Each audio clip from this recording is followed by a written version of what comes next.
Chapter 289. Masyarakat monster humanoid mati, 2. Setelah 12 jam pertempuran sengit melawan binatang iblis, tim pengintai kembali ke desa bawah tanah.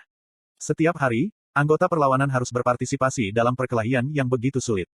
Meskipun penggunaan kekuatan sihir harus ditahan, generasi pahlawan yang lebih muda, termasuk Kim Suho dan Chai Na-yun, dapat bertahan melawan binatang buas iblis bahkan tanpa kekuatan sihir.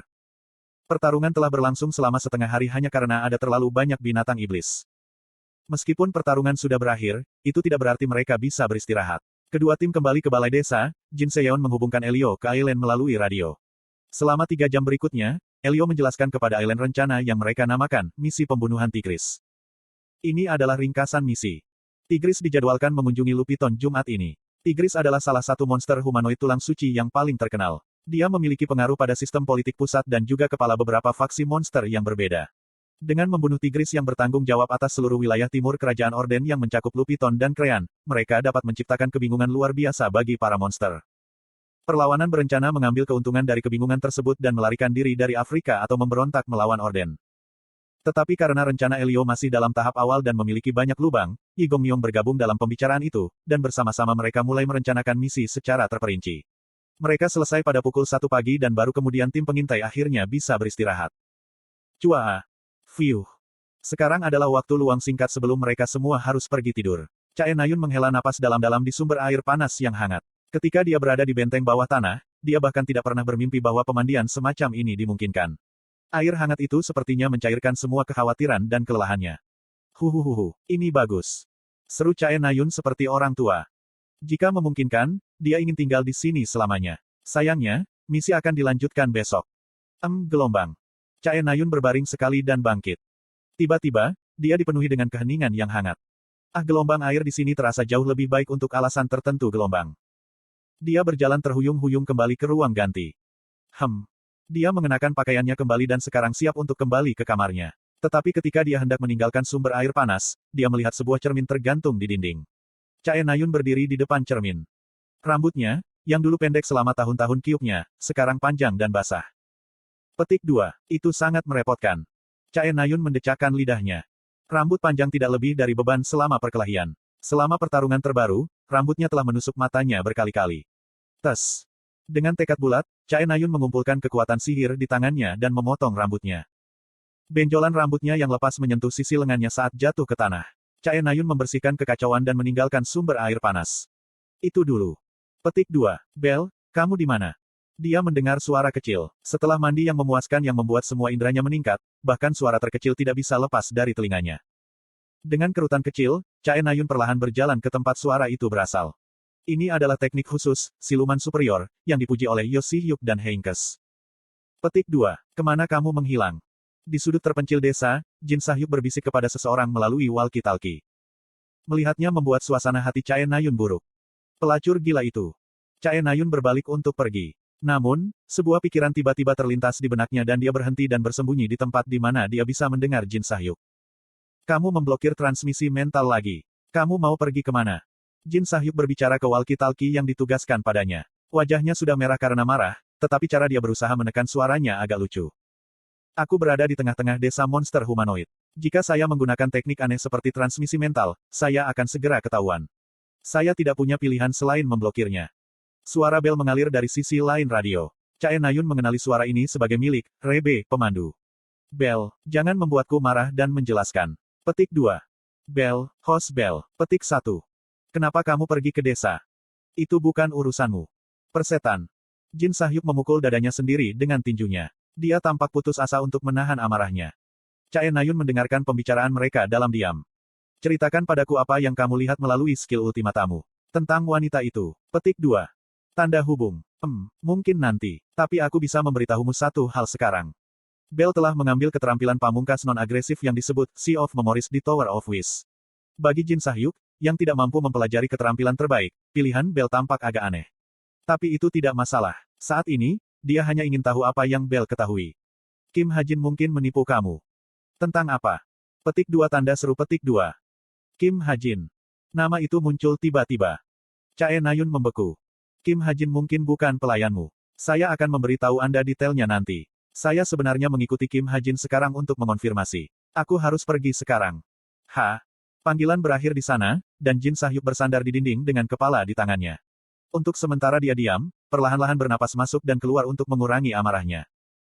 Chae Nayun terus menonton Jin Sahyuk. Petik 2. Hanya apa dia? Jin Sahyuk bergumam. Namun, tidak lama kemudian, Kim Suho mendekatinya.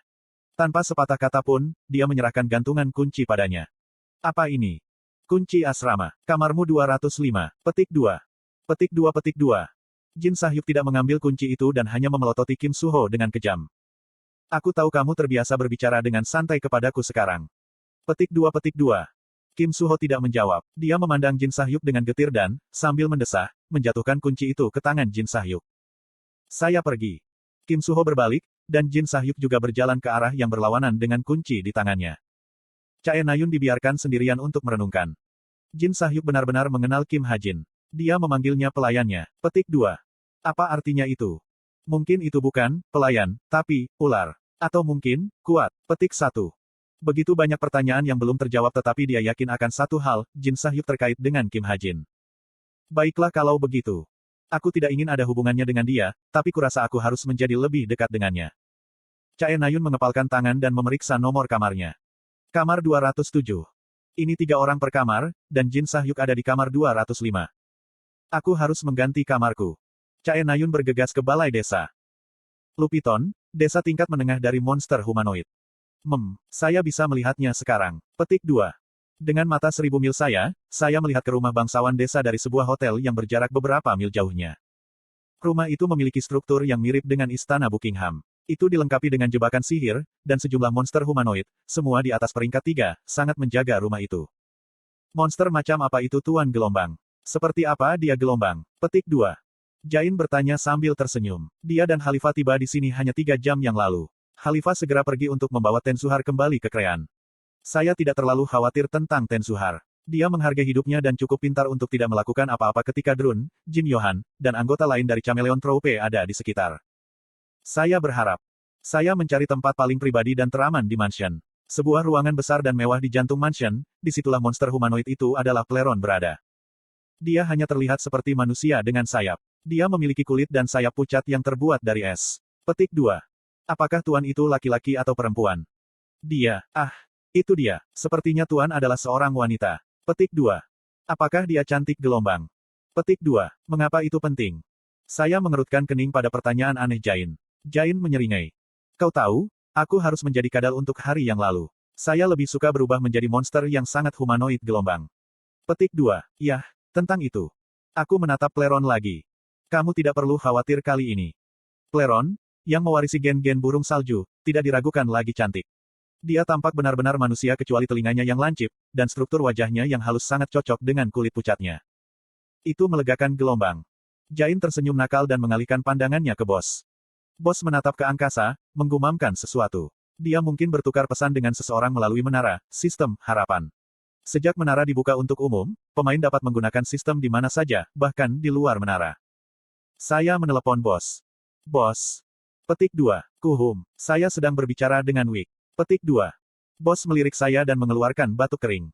Kami menyerang saat gelap. Rencana kami sederhana. Kami masuk, kami menangkap Pleron, maka Jain akan menyamar sebagai Pleron. Petik 2. Diam-diam dan anggun, seperti biasa. Kami mengangguk pada bos. Kami menyerang saat gelap. Sementara itu, Bel bersembunyi di udara dan mengawasi mereka. Rencana kami sederhana. Kami masuk, kami menangkap Pleron, lalu Jain akan menyamar sebagai Pleron. Bel menatap Yibyul. Dia telah matang menjadi wanita cantik. Dia ingat bagaimana dia hanya seorang gadis yang lucu dan menyedihkan ketika dia masih muda. Petik 2. Bel menghela nafas berat. Byul berubah hanya karena lelaki yang berdiri di sebelahnya. Dia telah menemukan teman yang bisa dia andalkan. Tapi Byul, Bel bergumam, dia. Kim Ha-jin. Ingatannya terputus dari dunia ini. Mungkin, Kim Ha-jin mirip dengan dirinya sendiri. Dia tidak bisa bersamamu. Dia ditakdirkan untuk meninggalkannya suatu hari nanti. Rasa sakit yang akan dirasakan Byul dari perpisahannya dengan Kim Ha-jin bahkan mungkin lebih besar daripada rasa sakit yang dia rasakan ketika dia kehilangan pria itu, yang dia anggap orang tuanya. Bel juga ingat saat dia membunuh sahabatnya dengan tangannya sendiri. Bahkan sekarang rasa sakit itu tak tertahankan. Tetapi Bel, yang telah hidup melalui generasi yang lalu, berulang kali selama ratusan tahun, tahu bahwa kematian abadi 1000 kali lebih baik daripada kehidupan abadi. Bel tidak bisa mati. Ini adalah kenyataan yang sama, dalam dimensi yang berbeda, dan di Menara Harapan. Tubuhnya akan menyebar dan berubah menjadi kekuatan sihir, segera merekonstruksi dirinya menjadi tubuh baru. Karena alasan ini, Bel tidak pernah takut menghadapi kematian. Bel menatap Kim Ha-jin. Sebenarnya, dia selalu menganggap Kim Ha-jin tidak berharga. Ketika dia mengkonfirmasi di Menara Harapan, Kim Ha-jin tidak memiliki kemampuan untuk membunuh Bel, dan yang lebih penting, dia telah menghancurkan Yi Byul yang dianggap Bel sebagai mahakaryanya. Namun, sekilas ingatan Kim Ha-jin yang Bel lihat melalui Sea of Memories, menunjukkan dunia yang sama sekali berbeda dari yang mereka miliki saat ini. Saya kira saya tidak punya pilihan. Petik 2. Bel akhirnya membuat keputusan. Aku harus membawanya bersamaku. Bel merasa perlu untuk mengeksplorasi ingatan Kim Ha-jin secara detail. Dia telah berhasil melihat ke dalam ingatan Kim Ha-jin selama 1 menit, yang jauh lebih sedikit dari waktu yang sebenarnya dia butuhkan. Dia akan membutuhkan setidaknya 1 minggu untuk mencari tahu tentang Kim Ha-jin. Dan untuk menghabiskan 1 minggu bersama, dia tidak punya pilihan selain untuk menculik Kim Ha-jin. Apa? Pada saat itu, embusan angin bertiup melewatinya. Bel mempercayakan dirinya pada angin, segera tubuhnya berubah menjadi debu yang berserakan di udara.